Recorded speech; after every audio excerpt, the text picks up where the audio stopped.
All right, here we are with another Elite Tools fresh back from Santee Cooper Lakes. Fished the Bassmaster Elite Series down there and just got home. Ended up in 59th place, not near where I wanted to be in that event. We had a big cold front right before the event. I was looking for it to be just an absolute slugfest, which it turned out to be, but I was not the one really doing the slugging. I didn't find the areas where I felt confident that those fish were going to be moving into for the spawn. They weren't really spawning too hard early in practice, so that kind of messed me up a little bit mentally. But luckily, I figured out a little wacky worm bite that was going on certain types of cypress trees. Now, it wasn't happening everywhere. It was happening in a couple of different sections. So I felt like I could catch a decent limit and do well. And sure enough, the first day of the tournament, I had probably 15 or 16 bites, and I only put 8 or 9 of those fish in the boat. So a little bit frustrating. My main setup for that first day was the John Cruz Cashin micro jig rod. I like that rod. It's 7'1". Take my little reel cover off there. That's the micro jig rod. It's 7'1". It is perfect for skipping up under docks, up under cypress trees, things like that, making real accurate casts. I had 16-pound and 12-pound. I had 2 different setups. X plasma braid on there, and then I had a 10-pound leader. 10-pound leader on there, and I have fished that line and that leader a lot. And for some reason, I was fishing the fishing a Missile Baits 48. That was the worm, green pumpkin, nothing special on that. And I was harpooning the worm right in the middle like I normally do. Got the Gamakatsu Stinger treble hook. That's a number 2. It's the weedless version, because I was just skipping it around a lot of those cypress trees. So that was kind of how the setup looked the first day. I lost some fish with that hook, like 3 or 4 of them. The worm would get doubled over onto the hook. That's just a weird freak kind of a thing. I've not typically had that happen. I had multiple wind knots in my line. I fished that line. This is full disclosure. I'm telling you the whole story. I broke off on 2 fish because of those wind knots, not because of the line. Like, you can't break that. You can't straight break that line. I'm telling you, like, you're gonna jack up your rod or your reel or something if you have to straight pull the 16-pound line and break it. But I had wind knots, and I have no idea. It never happened to me the second day. It was only on the first day. I actually had to tie multiple new leaders on because the wind knots got bad and the line broke when I was trying to pull the wind knots out, and then they broke on 2 fish. So finally, I just went straight braid towards the end of the day. I didn't have any problems with that. So I had 14-11 the first day, and that's how I caught the majority of my fish. I didn't stumble on anything on a bed. I saw a few bedding fish, but nothing that I thought was going to help me. So I was getting plenty of bites. I just figured I would eventually catch a couple good ones. I had 1 4-pounder. Everything else was just good quality 2 to 3 pounders. And so I was just outside of the cut. I knew I needed, at least 16, probably 17 pounds. I ended up needing 18 pounds on the second day, which is not out of the realm of possibility. On a place like Santee Cooper, you can stumble on 18 pounds like that real quick. So I went back out, fished some new areas and fished some of the same areas. The second day, I didn't get quite as many bites, but I made a little adjustment. I put these little, my buddy Ed Lochran gave me these little wacky saddles. It's a VMC. I'll put the link down below. It's a little wacky saddle, and I think the hookup ratio was a little better. I had that other hook on, the Stinger hook on there, and I lost a big one early. and like I threw up under the cypress tree and I lifted up, same setup, and I leaned back, and dude, it was just sitting there boiling. I could see the fish was just boiling up under that cypress tree, and then just came off.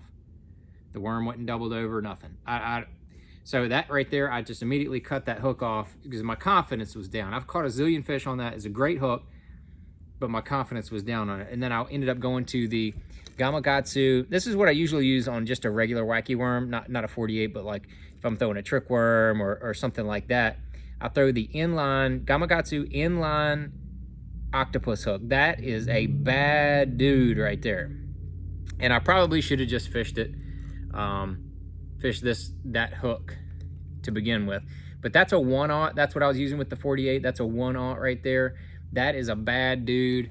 And on the second day, I upgraded. I said, I'm gonna just run straight 18-pound X Plasma, the dark stuff. I ran, it's the same rod and reel, but I ran that straight dark braid on there.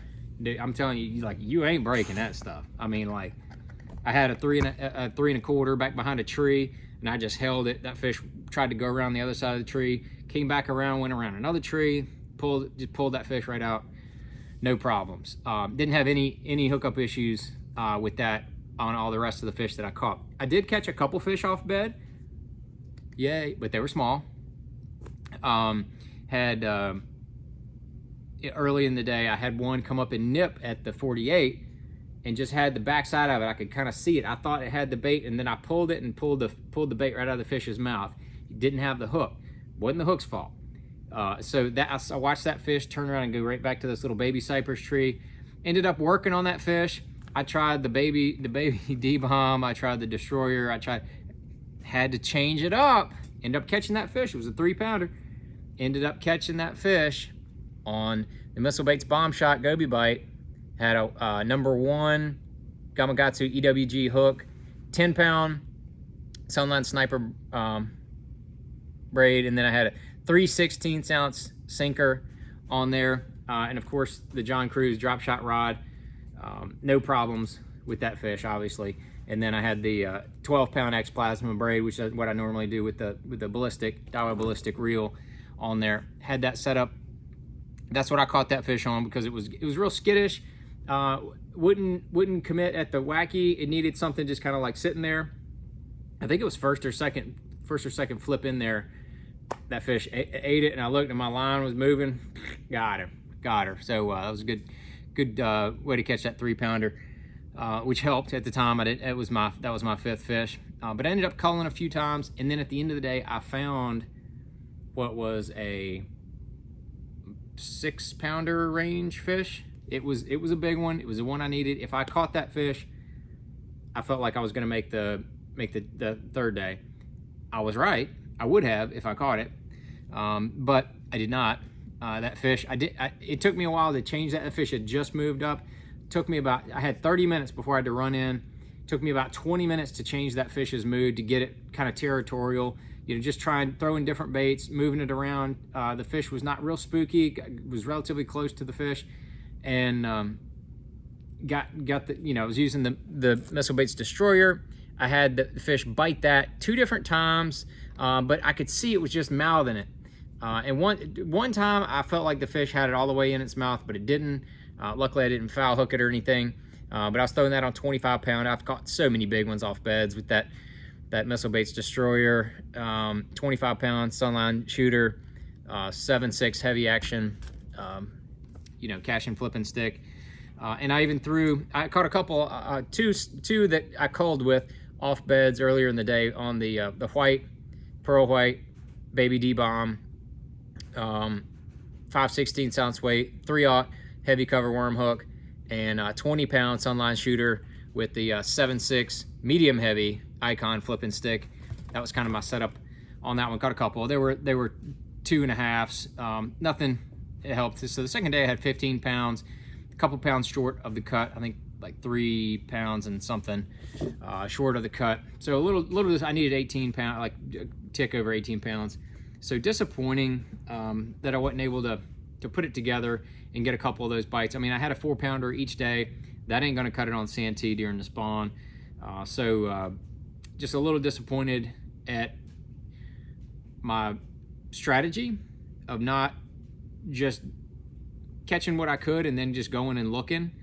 I feel like looking back on it, I really feel like that's what I should have done more.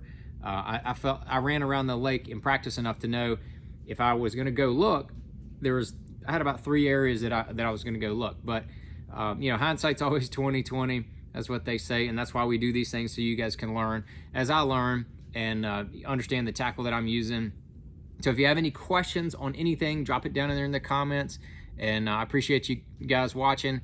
If you want to know anything else, just hit me up in there in the comments, and hopefully I'll address your question, or maybe I'll take your suggestion and do a little bit better next time. So got a quick turnaround, 2 weeks luckily here in the office, and be able to go to Chickamauga, hopefully bust them up down there pretty good.